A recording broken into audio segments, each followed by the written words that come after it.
Donc, merci donc à tous nos intervenants. Je vais les présenter, en commençant donc par Pierre Darmontet, qui est à la fois président donc, des communes forestières des Landes et de l'Union régionale des communes forestières. Olivier Pin, donc le directeur de la Société forestière de la Caisse des dépôts et consignations ici en Aquitaine. Jean-Marc Nebout, qui est donc vice-président du syndicat des sylviculteurs des Pyrénées-Atlantiques. Stéphane Viéban, le directeur général de l'Union des coopératives Alliance Forêt-Bois.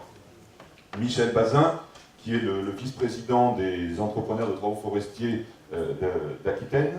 Et enfin, donc, Pierre Ferry, qui est le directeur bois de la direction territoriale sud-ouest de l'ONF. Voilà, donc messieurs, on va essayer de prendre 3 quarts d'heure ensemble pour échanger sur tout ce qui a été dit ce matin. La première question, j'aimerais la poser, alors il se trouve que ça tombe bien, parce qu'il est en bout de table, à Pierre Darmontet. Les communes forestières rejoignent finalement toute cette démarche que nous mettons en place sur le bois énergie, et je voudrais te demander tout simplement, bienvenue bien sûr, mais pourquoi nous rejoindre et quelle est vraiment la valeur ajoutée pour les communes forestières. Vous rejoindre en Aquitaine, mais c'était un sujet qui est depuis fort longtemps porté au niveau national par les communes forestières. On avait, il y a une dizaine d'années, lancé le plan 1000 chaufferies bois, et là, la Fédération des communes forestières, dont je suis administrateur, et l'ONF, dont je suis administrateur aussi, se sont rapidement impliqués parce que les maires, la plupart des maires, il y en a ici, ont constaté que dans des salles polyvalentes ou ailleurs, on payait des factures colossales d'électricité, et tout naturellement, lorsqu'on a parlé de mobilisation en circuit court des forêts communales, quand les communes étaient propriétaires, ça a paru comme une solution extrêmement intelligente.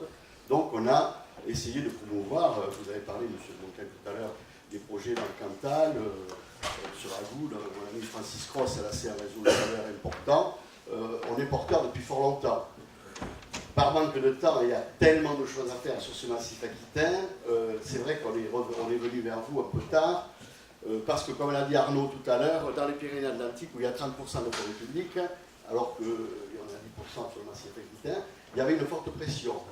Et de l'autre côté, pour des raisons un peu plus compliquées, parce que tel pays se lançait, telle charte forestière se lançait, c'était un petit peu compliqué. Alors je salue ici la présence du chargé de mission pour les Pyrénées-Atlantiques, commune forestière, qui a été recruté pour le problème du bois énergie.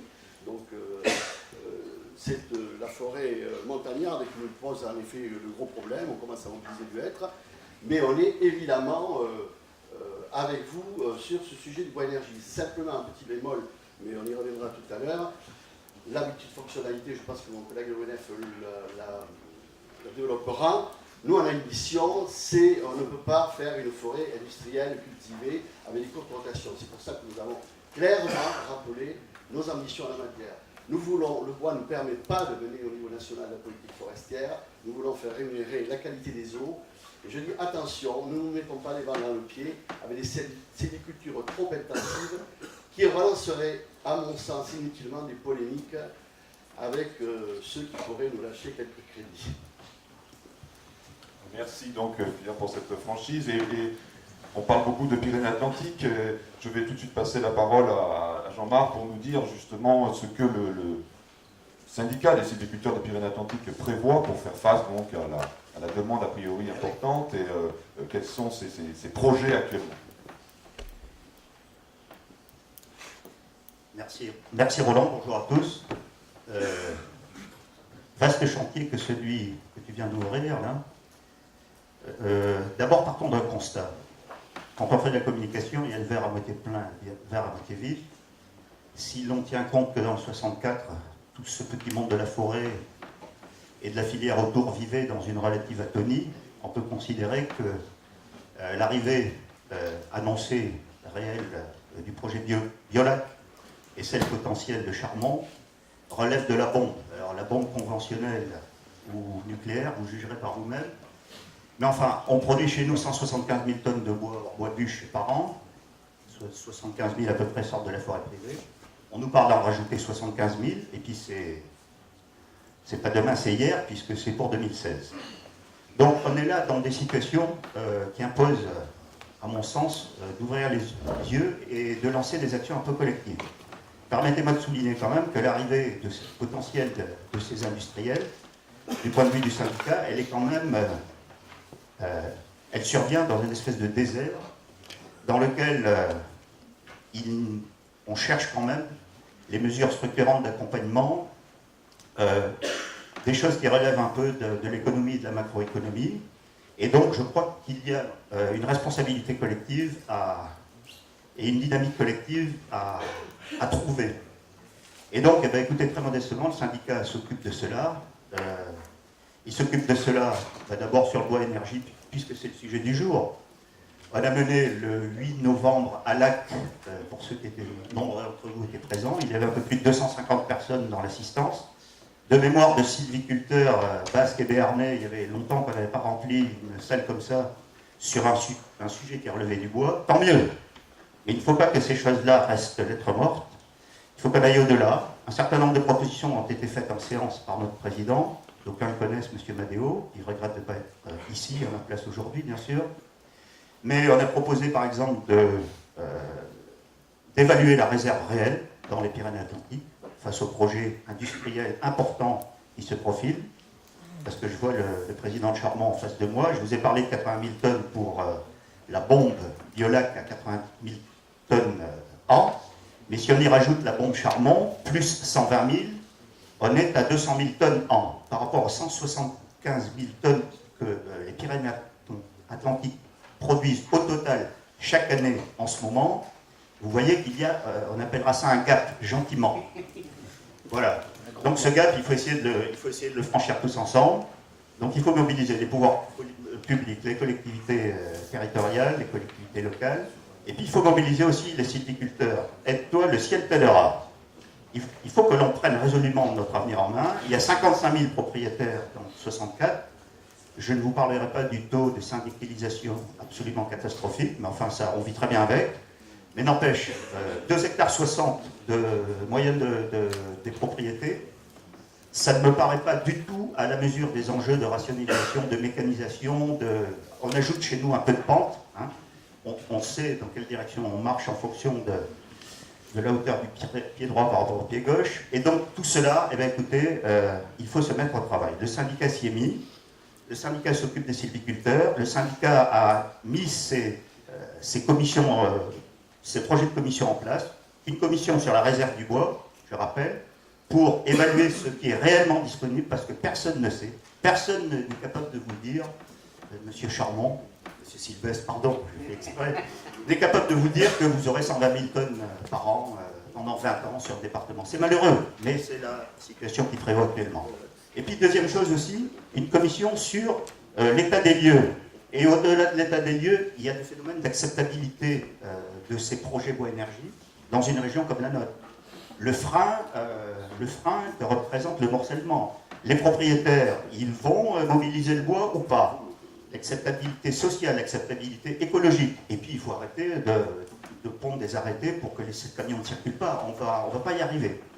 Tout ça fait que, ben écoutez, voilà, les commissions, les projets, on espère qu'ils vont se réaliser. Et par ailleurs, et pour donner une espèce de chapeau de cohérence globale à tout ça, le syndicat est en train de porter sur les fonds baptismaux une interprofession, à l'image de ce que fait avec succès, je pense, la Dordogne depuis plus d'une quinzaine d'années. Je pense que là, nous sommes proches des fonds baptismaux, donc voilà, le bébé, il va franchir le porche de l'église bientôt.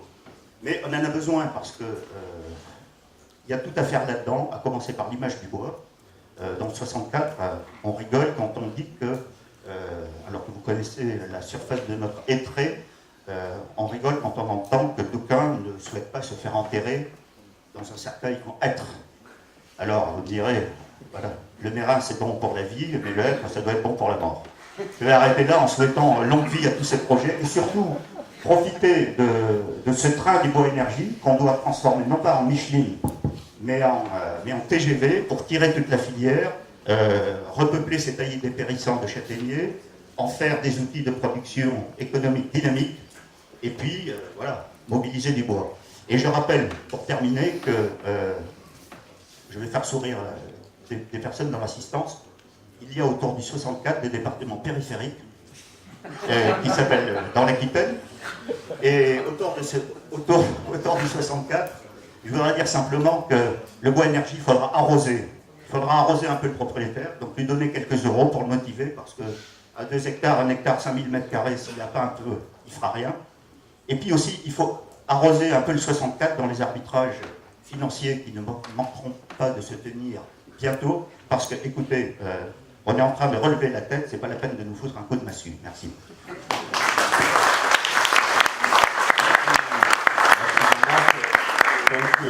Donc on a bien retenu en Pyrénées-Atlantiques, un état des lieux, un observatoire, une interprofession. Je vais tout de suite passer la parole à ton voisin pour qu'il nous dise, Olivier, est-ce que vraiment on peut mobiliser plus? Comment la Caisse des dépôts, elle, voit le problème de la mobilisation? Merci Roland. Oui, donc société forestière, gestionnaire d'actifs forestiers, donc nous devons vis-à-vis de nos propriétaires avoir une attitude responsable, c'est-à-dire gérer au mieux ces forêts au regard de la situation actuelle et des débouchés et des futurs. Et je suis dans le massif depuis peu de temps, je suis arrivé en juillet. Mais ce que j'ai observé jusqu'à présent, c'est que le véritable enjeu ne semble pas être combien de bois énergie ou de bois énergie, mais plutôt produire plus de rondins. On a vu la demande sur le massif est de l'ordre de 3,5 millions de tonnes de rondins. Monsieur Caro en a rajouté tout à l'heure 1,5 million pour le bois énergie. Et qu'avons-nous en face? Nous avons 400 000 hectares à peu près indemnes. Un quart 200 000 à reconstituer, 200 000 jeunes. Donc on voit très bien qu'avec des scénarios de 40-45 ans, ça ne fera pas la maille. On n'arrivera pas à produire les rondins pour approvisionner donc à la fois le bois d'industrie, la précuration, donc on voit qu'aujourd'hui les prix deviennent assez tendus, même assez élevés. Un différentiel faible avec le bois d'œuvre fait que l'équilibre général de la filière semble aujourd'hui assez préoccupant, donc il faut trouver, à mon avis, d'autres solutions, d'autres prismes d'entrée pour arriver à équilibrer les choses. Plutôt que de parler d'un prisme arbre avec plusieurs produits, je pense qu'il faudra aller plutôt vers un prisme itinéraire. C'est-à-dire, si vous prenez par exemple un itinéraire classique 45 ans, on va produire quoi? 40% de bois d'industrie, environ 130 tonnes sur 40 ans. Si vous prenez un itinéraire plus court, à 20 ans, sur des bonnes fertilités, on va produire 200 tonnes en 20 ans, c'est-à-dire 400 tonnes en 40 ans, c'est-à-dire 3 fois plus. C'est-à-dire sur le même hectare, on peut générer donc 3 fois plus de production de rondins. Après, ces rondins partiront qui en bois d'industrie, qui en bois énergie. Après, c'est le prix qui fera vraiment la destination et l'usage. Mais je pense que orienter vers un prisme itinéraire, comment mettre en œuvre ce prisme itinéraire, je pense que la solution la plus intelligente serait de raisonner au niveau de la propriété, c'est-à-dire réserver une partie des surfaces à ces itinéraires plus courts qui produiront plus à l'hectare, et ensuite le reste dans des itinéraires classiques qui satisferont les besoins du sillage, du bois d'industrie via les éclaircies et du bois d'énergie via les souches, via les rémanents dont parlait tout à l'heure David Comte. Donc il faut vraiment avoir, à mon avis, cette spécialisation dans une diversification des itinéraires à une échelle de la propriété, sachant que ces itinéraires, un itinéraire à 20 ans est complètement réverse.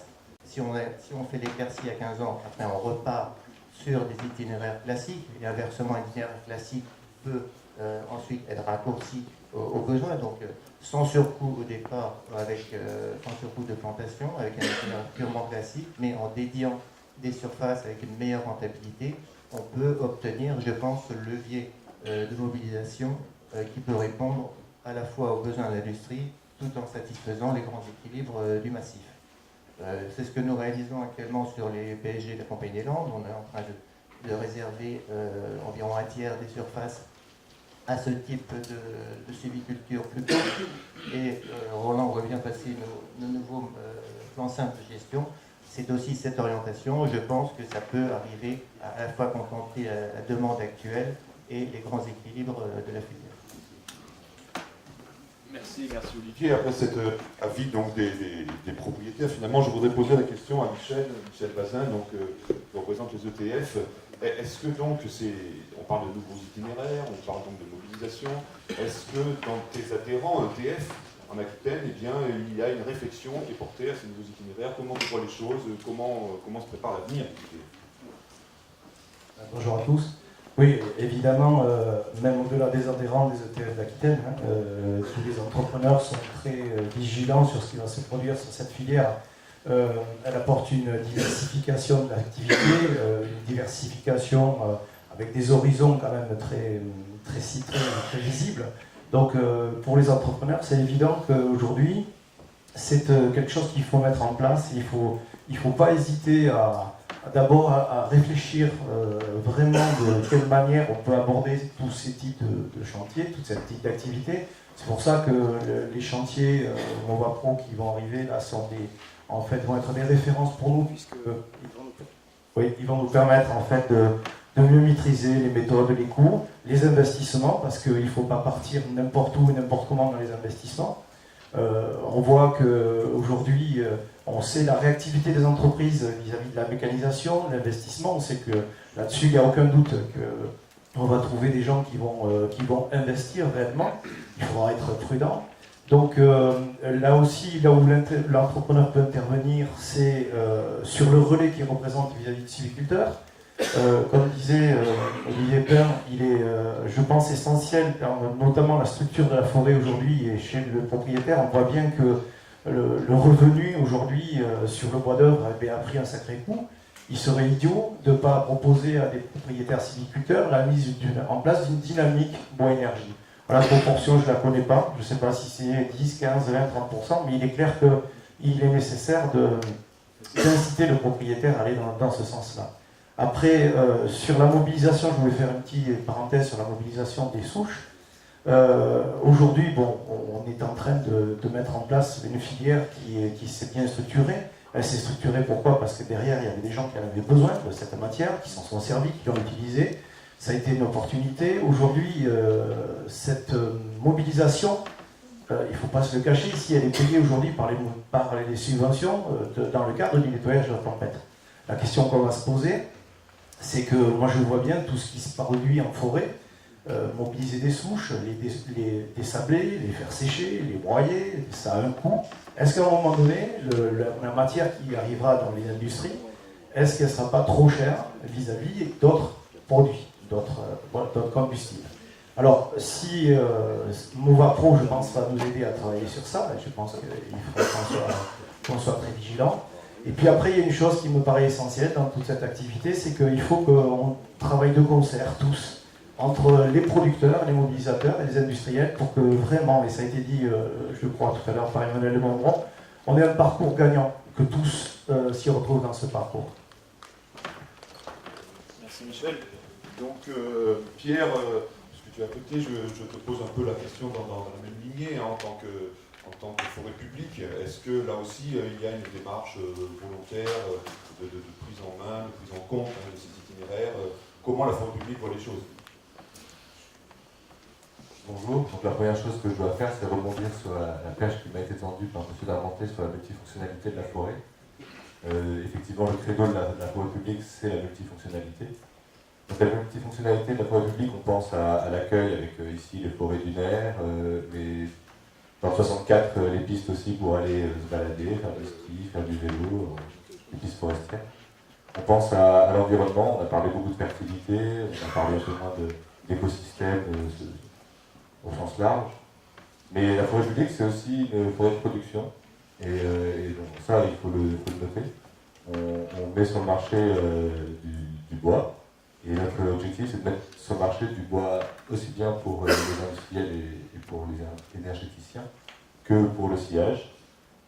Donc nous, naturellement, on s'oriente plutôt vers des itinéraires de gros bois, mais ça n'exclut pas le fait d'anticiper les coûts, ce qui était un peu la perche lancée par la Caisse des dépôts. Et l'objectif pour nous, c'est de toujours garder une réversibilité et cette multifonctionnalité qui nous est chère. Après, ce que l'ONF, je pense, peut apporter avec les communes forestières, c'est un savoir-faire. Parce que, comme M. Darmenté l'a indiqué, ça fait déjà un moment qu'on est parti sur le bois énergie, avec une filiale qui s'appelle ONF Énergie et qui fait 400 000 tonnes de plaquettes en flux tendu rendues dans des chaufferies ou dans des unités industrielles en France. Et donc il y a ce savoir-faire qui se lie avec la multifonctionnalité, finalement, c'est comment est-ce qu'on peut sortir ce bois, comment inventer de nouveaux systèmes de mobilisation pour garder la multifonctionnalité et sortir du bois en plus. Et la carte à jouer, je pense, pour la forêt publique, c'est dans les Pyrénées-Atlantiques, c'est dans le 64, où on a vu le volume mobilisé, et avec un tiers de la surface, la forêt publique sort 2/3 du volume actuellement. Donc ça fait un moment qu'on travaille dans cet espace, on essaye de sortir du bois, on a des projets câbles, on essaye d'avancer sur ces projets-là, on essaye de structurer une filière. Et je pense que notre rôle à nous, forêt publique, c'est de se rapprocher de la forêt privée, notamment via une interpro, mais c'est aussi d'indiquer qu'est-ce qui manque, qu'est-ce qu'il faut faire pour réussir à répondre à des demandes nouvelles sur cette zone-là. Et je pense que l'ONF et les communes forestières ont un savoir-faire qu'on doit développer et mettre en œuvre sur 64. Voilà en gros.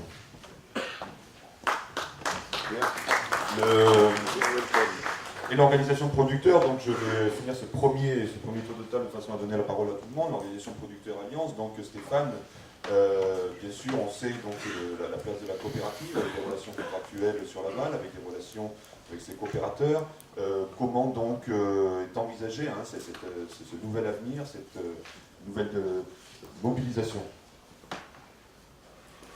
Oui, bonjour à tous. Alors, juste en introduction de mon propos, je voudrais juste vous donner un peu ce que nous on réalise. Il y a quelques années, le bois énergie, en dehors du bois bûche, le bois bûche est un domaine sur lequel on travaille depuis des années, qui se développe très fortement. Il y a quelques années, c'était quelques dizaines de milliers de tonnes, on était 10-20 000 tonnes. Et finalement, très rapidement, on commence à progresser. Donc en 2013, nous allons réaliser aux alentours de 200 000 tonnes de bois énergie. Vous voyez un peu l'évolution, ce qui représente à peu près 10% de la production d'Alliance.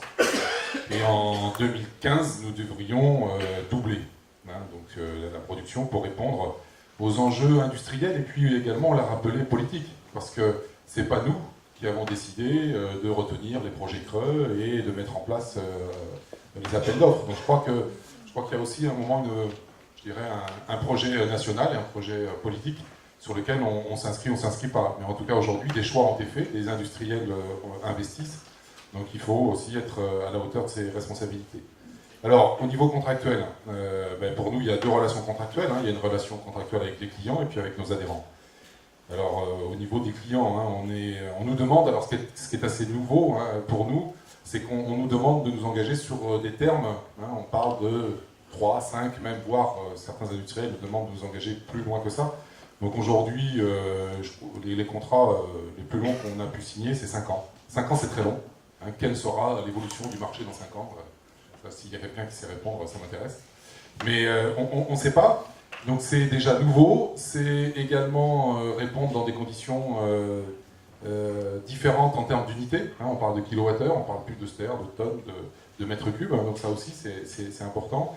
Et puis, donc, ça nous a demandé quand même de mettre en place chez nous des vraies compétences qui sont sur des compétences sur la contractualisation, parce que face à nous, nous avons des industriels, on nous propose des contrats qui font 10, 20, 30 pages, qui doivent être analysés par les boards de je ne sais où, et donc c'est extrêmement important aussi de bien regarder ces contrats, qui sont de plus en plus complexes, et de savoir à quoi on s'engage.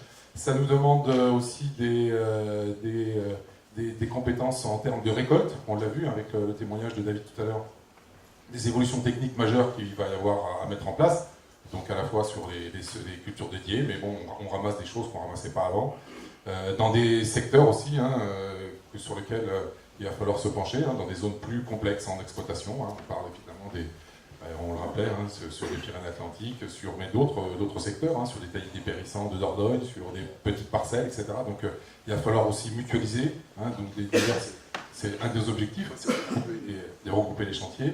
Et puis également, un enjeu majeur aussi sur ces aspects-là, c'est la logistique, puisque la plupart de ces chaudières n'ont quasiment pas de parc à bois, elles ont entre 2 et 4 jours de stock.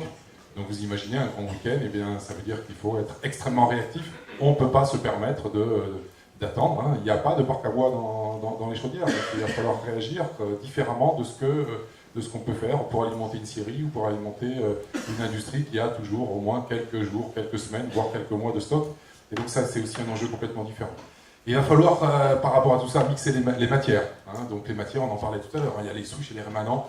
Enfin, il y a plein de choses qu'on n'imagine pas encore. Et mixer les matières pour arriver justement à répondre au cahier des charges en termes de granulométrie, de taux d'humidité, de taux de sable, on en parlait tout à l'heure aussi, donc avec des moyens différents. Donc ça, c'est la partie contractuelle aval. Et puis, bien évidemment, pour nous, c'est essentiel, c'est aussi développer une relation contractuelle chez les sylviculteurs. Et on en parlait tout à l'heure, comme je vous disais qu'il y aura un mix des matériaux, il y aura un mix des scénarios sylvicoles. Donc là, je rejoins parfaitement ce qu'on est en train de dire. Il va falloir, on ne parle pas de culture, pour l'instant, en particulier sur le pas maritime. Donc, et là, aujourd'hui, nous, on va développer avec nos adhérents la mise en place de contrats tripartites, donc adhérents, sylviculteurs, coopératives et industriels sur lesquels on va pouvoir s'engager. Et on demande aujourd'hui aux industriels aussi de s'engager financièrement, de participer à cet investissement. Donc c'est en cours. On a aujourd'hui des industriels qui se sont déjà et qui vont, et d'autres qui vont venir pour s'engager auprès des sylviculteurs. Donc tout ça, c'est essentiel. Ça va vraiment faire des évolutions à la fois techniques, matérielles et puis même stratégiques vis-à-vis de l'ensemble des opérateurs. Et donc pour faire ça, il va falloir investir dans les hommes, en interne, investir dans le matériel, investir en technique, investir en innovation, et pas uniquement en technologie, mais également aussi en relation. Donc tout ça, c'est porteur aussi de projets d'avenir, et ça nous impose de faire aussi une petite révolution culturelle chez nous. Tu as évoqué des mots qui ont fait sursauter un petit peu Pierre, donc logistique notamment, et puis je passerai la parole aussi après sur un plan technique à Michel. Oui, quand on dit logistique, j'ai croisé il y a pas longtemps quelqu'un qui s'occupe d'un parc d'appro qui me disait que pendant la tempête, il avait pesé un camion à 81 tonnes, un 8 essieux estonien, dans une usine qui n'avait pas pris l'engagement de ne pas payer les surcharges comme elle était convenue. Donc je ne citerai pas. Mais, donc je voulais simplement dire qu'avant la tempête, on était tous réunis pour dire qu'il faut absolument un réseau de desserte sur ce massif. Je regarde le maire qui est devant moi, parce que les communes sont asphyxiées, ne pourront pas une nouvelle fois retaper les routes. Il faut absolument qu'on se mette autour de la table. Il y a des conseillers, je pense des conseillers généraux ici. C'est pareil, il y a beaucoup d'endroits dans les Landes où les camions ne peuvent plus se croiser. C'est des dômes. Il faut qu'absolument, je vous le dis, pour que ce soit le Bois Énergie, le SIAG ou autre, il faut absolument qu'on se mette autour de la table vite. C'est pas, il y a bien sûr les pistes des FCI, il y a ce problème des petites routes intercommunales où nous n'avons plus un rond pour ces petites routes. Et je ne suis pas sûr que les départements, on l'a bien vu avec la fameuse écotaxe, etc., là, où j'ai vu sur les routes classiques, un camion, c'est 100 000 voitures, un équivalent de dégradation. Donc ça, c'est un vrai sujet. Oui, c'est écrit par quelqu'un de très intelligent. Et donc, simplement, j'espère me tromper, je suis toujours... j'espère me tromper, mais les études de ressources, elles sont quand même suspendues à 2 petites années, qui sont toujours à périmètre industriel constant. Je souhaite beaucoup l'avenir à toutes les usines de notre région, mais il y a quand même ce périmètre industriel constant qui reste. Il y a quand même des usines en difficulté. Il y a des sujets que vous connaissez bien aujourd'hui au plan économique, et là, et les élus locaux sont au créneau. Je vous jure que ça se bagarre sérieusement. Il y a toujours ce périmètre industriel constant. Je souhaite donc longue vie aux usines, mais et il y a aussi, hélas, cet inconnu quand même des problèmes phyto. Moi, je reste persuadé que c'est quand même quelque chose qui pèse gravement sur ce massif, et voilà, j'espère me tromper, bien sûr, mais toutes ces projections, tout ça, comme l'a dit Vivant tout à l'heure, à 5 ans, on ira peut-être, dans 5 ans, on sera peut-être sur notre logique. Michel, je reviens vers toi parce qu'on a vu tout à l'heure dans les photos différentes nouvelles techniques d'enrouleuses, d'ensileuses, de moissonneuses, toutes ces choses-là. Est-ce qu'il y a de la recherche chez les EDF? Est-ce qu'il y a de l'expérimentation pour aller de l'avant? Oui, alors il y a une curiosité des ETF pour s'équiper et aller dans la performance pour tout ce qui est captage de bois énergie, ressources nouvelles et autres. Et c'est évident que là-dessus, l'ETF seul est un petit peu démuni. Il n'a pas les mêmes armes que peuvent avoir une coopérative, par exemple. Et c'est clair que, par contre, on retrouve souvent des entrepreneurs qui sont très acteurs. On a parlé tout à l'heure de personnes comme M. Yéloën qui est très impliqué dans des choses comme ça. C'est très individualisé, mais les entrepreneurs sont très mobilisés sur ces nouvelles technologies. et ces nouvelles techniques. Et ce qu'il faut savoir, c'est que si le marché et l'offre se structurent, les entrepreneurs seront structurés derrière. On faisait tout à l'heure appel au fait qu'il n'y a pas d'entreprise dans les Pyrénées, tout simplement parce qu'il n'y a pas de marché. Il n'y a rien. Donc c'est évident que le marché qui existe, il est tellement rare que ceux qui sont, le lettre n'existait plus, il n'y avait plus rien à y faire. Donc si jamais quelque chose se structure, ne vous inquiétez pas, les entrepreneurs seront là pour répondre à cette offre. Alors, il peut y avoir des marchés, mais pourtant, Jean-Marc, je reviens aussi vers toi, parce que tu me disais, ça ne suffira pas, le marché. Finalement, lorsqu'on parle de gestion durable, on l'a redit, M. le maire l'a dit tout à l'heure, il y a toujours sociologie, écologie, économie. Dans ces trois critères, quel est celui qui va peser le plus pour décider ce propriétaire, qui quelquefois aujourd'hui ignore même l'existence de ces parcelles? Qu'est-ce qui va être le plus motivant pour lui? En Pyrénées-Atlantiques, bien sûr. Écoute, on ne va pas s'étendre outre mesure sur un facteur qui est quand même déterminant, ce qui est celui du prix payé au propriétaire. Voilà. Simplement, ce que je veux dire sur ce sujet-là, parce qu'il faut quand même un peu en parler en détail, c'est que je me ferai le relais de tous les propos qui viennent d'être dits à l'instant, pour dire que dans l'équation économiquement un peu délicate entre l'énergéticien et le sylviculteur, voilà. Moi je suis de ceux qui disent qu'il faut par exemple commencer à s'habituer de prix aux alentours de 20 € la tonne hors taxe bord de route. Voilà, alors, il y a des yeux qui s'écarquillent. Simplement quand je dis ça, j'espère qu'au-delà de ces chiffres, tout le monde comprend bien qu'il y a toute la copie intermédiaire à revoir en termes de recherche et développement, en termes d'acceptabilité, parce que là tu parlais d'un certain nombre de données, voilà, parce qu'il y a l'acceptabilité. Déjà, tout n'est pas lombière, on ne va pas enlever un gramme de bois chez nous. Enfin, et puis il y a d'autres raisons sociales, sociétales qui font que... Voilà. Donc il y a toute une gamme de touches sur lesquelles il faut agir. Peut-être qu'avec un peu de recherche et développement, la dynamique de mobilisation du bois et son coût sera radicalement différente dans une dizaine d'années, auquel cas la relation contractuelle entre le producteur entre le sylviculteur et l'énergéticien, elle sera d'une toute autre forme. Donc je crois très franchement qu'une espèce de nez en l'air à la Madame Soleil et puis un espoir quand même, parce que si on ne met pas un peu d'argent pour le sylviculteur, nos taillis ils vont continuer à dépérir. Et puis si nos taillis continuent à dépérir quelque part, les industriels, ils fonctionneront avec leur plan B. Et leur plan B en termes de logistique, il est un peu plus simple que tous ceux que nous avons envisagés. Il s'agit de faire venir des cargos dans le bon port et pas très très loin. Voilà. Donc il faut jouer sur toutes les touches du piano et il faut que tout le monde s'y mette. Il y a une acceptation sociale, il y a une acceptation écologique, il y a, la Dordogne nous disait l'autre jour, un arrêté de circulation dans 3 cantons, 10% des cantons de la Dordogne. Bon, c'est pas supportable, on ne peut pas bâtir une activité économique sur des données comme ça. Alors la parole des maires doit être entendue, bien sûr, les routes doivent être entretenues, mais voilà. Et quand je dis que la prise en compte de cette évolution, de cette révolution, elle doit être collective, voilà, les pouvoirs publics, toutes les collectivités, le monde de la forêt, de la filière, tout le monde, parce que on a une copie qui est vierge et on doit l'écrire quasiment intégralement. Et je terminerai simplement en disant qu'il serait intéressant de conserver une dizaine de slides de tout ce que nous avons vu ce matin et de les repasser dans 10 ans. Je pense que nous serions surpris du différentiel entre les deux images.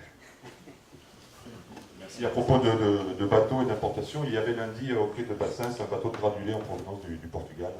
Donc c'est bien ce que tu dis. Je reviens sur une notion de regroupement. Je voudrais demander à Olivier, en ce moment, dans le cadre des regroupements justement de propriétaires touchés par la tempête Klaus, il y a des expérimentations finalement dans le sud des Landes. Est-ce que là, on est sur une méthodologie de travail qui peut aussi avoir un lien avec notre sujet? Est-ce que ce regroupement de propriétaires peut être justement une façon de les inciter?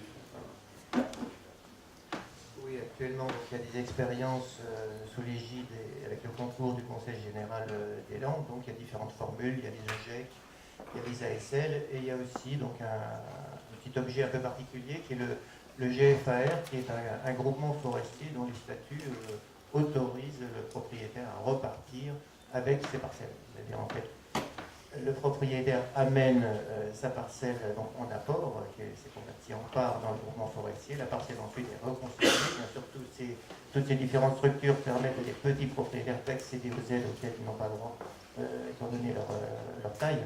Et donc cette petite structure est intéressante. À mon avis, c'est un bon laboratoire parce que ça permet à la fois donc de faire rentrer des petits propriétaires dans une structure où il se passe vraiment quelque chose en termes de travaux, en termes de sylviculture. Il va y avoir bientôt maintenant des assemblées générales dans lesquelles ils verront l'aspect financier, la conversion de leur terre en parts avec un calcul de parts. Donc je pense qu'il y a une sorte de prise de conscience de la valeur de leur forêt. Et petit à petit, donc ces structures normalement sont amenées à disparaître. Et ensuite, le propriétaire aura la possibilité de se retirer avec ses parcelles une fois reboisées. Mais je pense que c'est un bon laboratoire sur lequel il faudra peut-être réfléchir pour imaginer des regroupements intelligents dans lesquels on peut mettre en œuvre des mix de scénarios pour répondre au mieux aux intérêts de la demande. Merci. Je vais revenir vers Pierre. On connaît le souci de l'ONF de communiquer sur la forêt, sur ses aménités, sur ses produits. Est-ce que donc il y a une révision finalement de la communication autour du bois auprès de l'ONF, auprès du grand public, je parle cette fois-ci, et notamment dans la période de Noël par exemple auprès des enfants, pour leur expliquer bien tous ces nouveaux itinéraires qui sont envisagés. Alors c'est une question difficile pour moi parce que je ne suis pas du tout chargé de communication à l'ONF. La communication de l'ONF vers le bois, je pense que l'outil national, en tout cas, c'est France Bois Forêt, qui porte la communication sur le bois.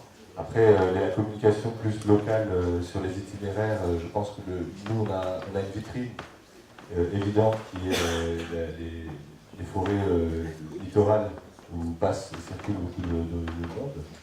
Et on a tendance à faire beaucoup d'ouvrages en pain maritime, notamment, sur lesquels les gens marchent. Et on fait des petits panneaux à ce moment-là pour bien leur dire, voilà, c'est du bois d'œuvre, c'est du bois qui pousse à côté, c'est local. Et ça sert à ça aussi. Voilà. Merci. Avant de conclure cette table ronde, est-ce qu'il y a une ou deux questions